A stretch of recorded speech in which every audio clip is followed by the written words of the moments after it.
So ladies and gentlemen, welcome everyone back to another YouTube video. Now guys, so today's video, what we're going to be doing is we're going to be taking my M140i from standard to stage 2 plus. So M140i's from standard should run about 330 horsepower. That's what BMW say anyway, but they realistically run about 350 horsepower on a dyno. Now we're going to be taking this to stage 2 plus, which hopefully should get about the 480 mark, hopefully on pump fuel. And that is done by just a few modifications. And that is what makes the B58 such an incredible engine. You can get some stupid power out of doing very little. So stage 2 plus on an M140i requires about 4 things. One being an air filter, because you'll kind of do that anyway on any stage of tuning. The second thing you need to do is get the B58 TU plugs ideally, and then also you need a downpipe, sports cat or decat, whichever way you want to go, and then finally you need the B58 TU high pressure fuel pump, or also you can get the Dorschtech stage 2 one as well, but yeah, I believe that's going to take a lot more power. But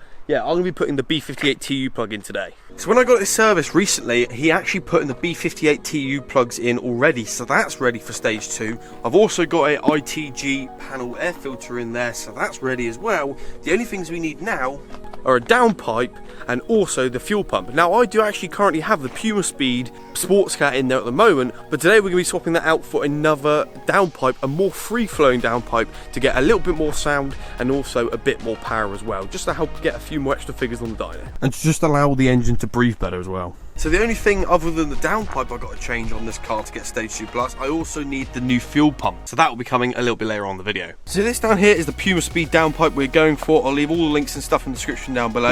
And I've also gone ahead and got another new gasket because I thought, why not? Whilst we're in there, we might as well get another gasket. I think it's about 20 quid from M Performance. So yeah. Looks really, really nice, high quality, and should be a simple fit because we've already put downpipe on the car, so all the screws in that should be pretty loose. Now I'm going to try fit the fuel pump at home, but to get the downpipe on, I've arrived at Hatton Motorsport here in Cornwall because my mate Steve is going to basically put it up on his ramp and help me fit it. Now it's not really a driveway job this, so he's kindly allowed me to use his ramp so we can get this all on the car, but hopefully it should be quite a simple job. But yeah, if you want to go ahead and check out Hatton Motorsport, I'll leave all the links in the description down below. They do like stupid like super builds and all sorts of motorsport things, so yeah, make sure you go check them out. But yeah, let's get the car inside and get this downpipe fitted to the car.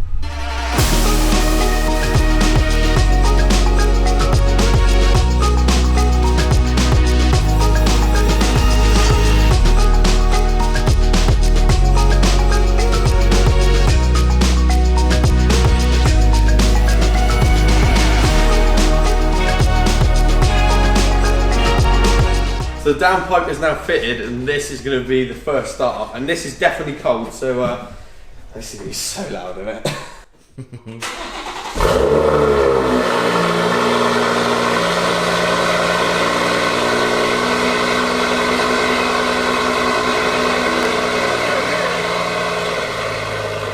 So the downpipe is now fitted and it sounds absolutely ridiculous, but now we're on the way to the Tint guy to get some small extra bits for the 140. Now this is a bit of a surprise, I didn't really think about doing this. Just thought I'd come and get these few bits done as a bit of an extra for this video. Yeah, we're going to head in there now and get a few bits done.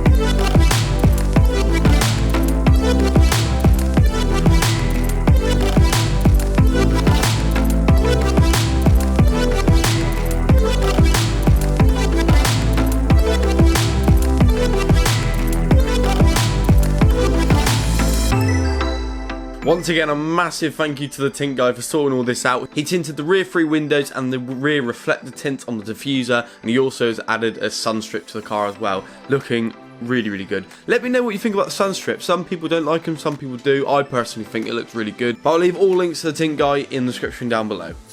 So the second to last thing we need to do before flashing stage 2.5 on this car, a pretty important one really, and it's kind of essential when you're going to this sort of power, and that is the XHP gearbox map. Now there has actually been quite a few delays in making this video. I actually started making this video like nearly a month ago now, but basically the car's caused me a bit of a problem. So if you look down here, you can see that the trim is currently out. If you look in here, there's loads of screws and bolts in there. There's also plastics back there, which you probably can't even tell. This is missing, and a load of the screws underneath are missing as well. And that is because of this OBD port. Now, I don't know how this has happened or who did it or what, but it's probably me. Like, I just don't remember doing it. But obviously in an OBD port, you have loads of female connectors that kind of look a bit like this. Now, one of them had kind of split like that and bent like that, and then because someone's pushed an OBD port, it's then made this bit sort of crushed down. I hope that makes sense, but basically the pins have just crushed down and just mushed together. But that one pin was stopping me from like mapping it and putting XHP on it, because every single time I plug an adapter in and plug my phone in, it just could not find the car. So anyway, I'm in the process of getting this one repaired. So I've taken it to my local garage. I probably could have attempted it myself, but it was just easier because I know the guy at JMW and he's really, really nice. So what he's done is basically taken the pin out. He's just unbent it for the moment because he's ordered a whole new pin for it. So at the minute it's just unbent and it's still in the right shape. It's just a bit weaker than it would be from factory. So what he's done is he said, Brett, take it away. It'll be absolutely fine. You'll be able to map your car, do whatever you want, but come back and I'll fit you a new pin. So for the minute, it's kind of in bits and apart, but it works. So what is XHP? Now, I'm sure 99% of people are going to know exactly what XHP is. But if you don't know exactly what it is, now I'm going to explain now, but also you can go ahead and look at my old video on my old car when I got it done by Define Coding. But today we are going to be doing it myself, and I'm going to be running it through on my phone and actually showing you guys step by step the process of doing it. And bear in mind, I've never actually done it myself, so it's going to be a new thing for me too. Now, I don't know exactly what XHP does, but essentially it allows for more power and changes that sort of the torque figures and the clamping pressure, I believe, in the gearbox to allow more power. It also improves, like, for example, if you're coming up to a roundabout, you slow down, all of a sudden you need to pull away again. Normally on the ZF8 speed gearbox there's a bit of a delay, but with this it removes or helps that delay, basically almost removes it. But yeah, just makes the drivability a lot better, and just driving day to day it just feels a lot more smoother and responsive. It will also give me a gear selector on there in normal drive. At the minute you need to be in sport mode in order for you to have a number, but now it will just say D1, D2, D3, which yet again could be quite helpful. And then also it's got better rev matching. You can make it so you can pull away in second gear, you can do like the launch control settings. Just general throttle response improves, and also when you're in Sports Plus, the aggressiveness of the gearbox is...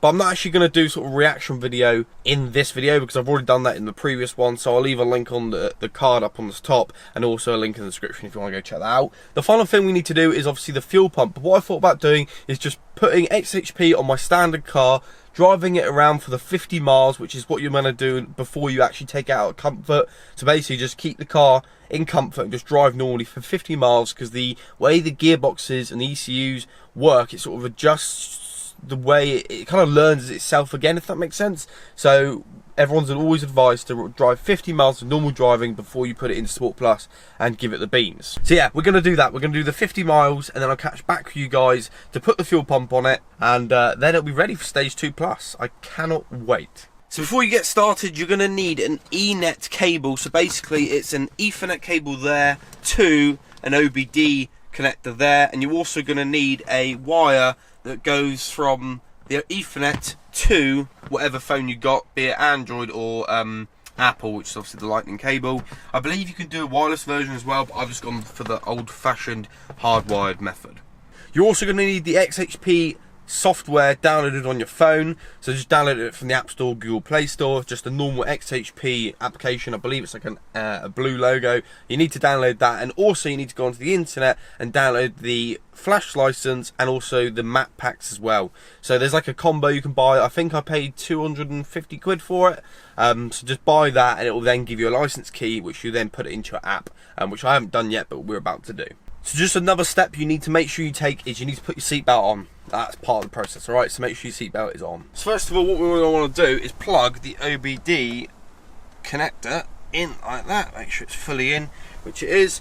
Put the rest of the wire down there, and then we'll plug the other end into my phone. I'm going to shut the door as well, and make sure the seatbelt is on. So we're going to go ahead and turn the ignition on, like that.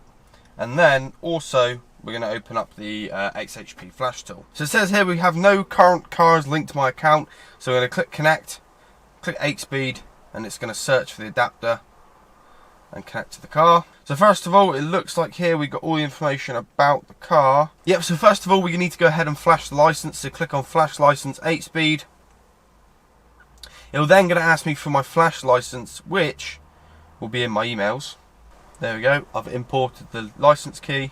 In order to flash off-the-shelf maps, we need to download some files. Do you want to download them now? Yes. Now, just to mention, you do need to have 4G or some sort of Wi-Fi connection. Perfect, so now it says you've successfully redeemed your flash license voucher. You're now able to flash your own vehicle. Okay, so we're now going to go ahead and click on the little flash icon and click flash. We're going to want to click on M140i 3-door stage 3, because I think the stage 3 is going to be the best. Stage 1 I don't really see the point of. Stage 2 is it's kind of like in between, because some people think that stage 3 is too aggressive. I did not think that at all in my old car. So we're just going to go ahead and click on stage 3 and click on flash. So we're going to click the latest version, which is 1.7. So it says here activate flight mode. So we're going to click on that. Keep seatbelt fastened, don't turn off the ignition, and switch off all appliances such as headlights and AC. So we've done all that, so we click OK. Please lock your driver's seatbelt to avoid the car from shutting down. Yeah, OK. So it's going to come up with a few drivetrain errors. That's absolutely normal, and that's exactly what my old car did as well. And yeah, it's just going to go through the flashing process. So we're going to put that down there. And I shall catch you guys when this is done. So it says here now the flash summary, because it is successfully being flashed, and it says here that it's added a gear display in D mode and stuff like that. It also says here it's been flashed without custom settings. That's because I didn't go through the custom settings and have a play with it, so I've just kind of put on the standard map. So it is now being successfully flashed. Now if I go back to the flash menu, I can click on here flash settings, and this will give me some sort of customized flash settings. I haven't actually touched any because I don't really know exactly what all of them do. The only one I really would use here is gear display, but that does that already as part of the standard pack. So everything else in there I'm not really going to touch, unless there's anything you guys know of that I should change on here and reflash it.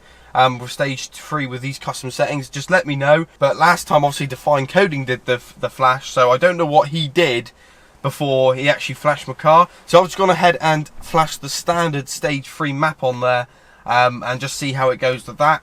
But yeah, let me know if there's anything on here that you recommend me adding, and I can reflash it. But yeah, now it's just time to turn the car on, and when I pull away and drive, I should now see D1. And also, if you go back to the main home page, just to verify it's definitely been mapped, at the bottom it says current map stage 3 V 1.7, so it's been successfully installed. So now look, if we go ahead and pull away, there you go, put it in D, and as you can see it says D1, so we're all good to go. Now it's time to drive and do the 50 miles. So now it's time to go ahead and install the B58TU fuel pump. So I did try originally to try and gain access to it by just taking off the engine cover and the strut brace, but realised that probably isn't going to work because I just never got access to it. So in the end, I then had to take off the trim around the bottom of the windscreen, but luckily this was just sort of a few screws and it was pretty simple to do really.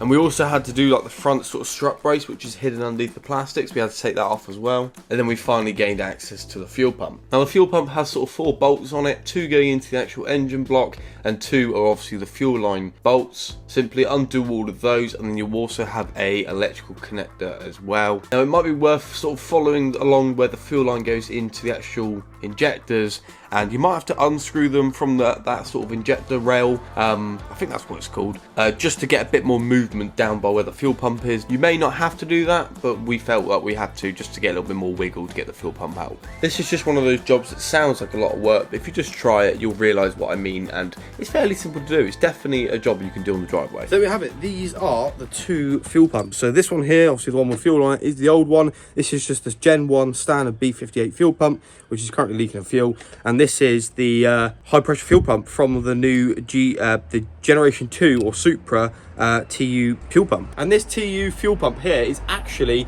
from Hampshire Photography, so massive shout out to Luke. You guys know exactly who he is. His 140 is absolutely incredible, and he basically got the Dorsch Stage 2 one. So obviously he had his old TU pump spare, so he sold it to me, so I really do appreciate that. But yeah, this is the old, let's put the new one in, ready for Stage 2 Plus.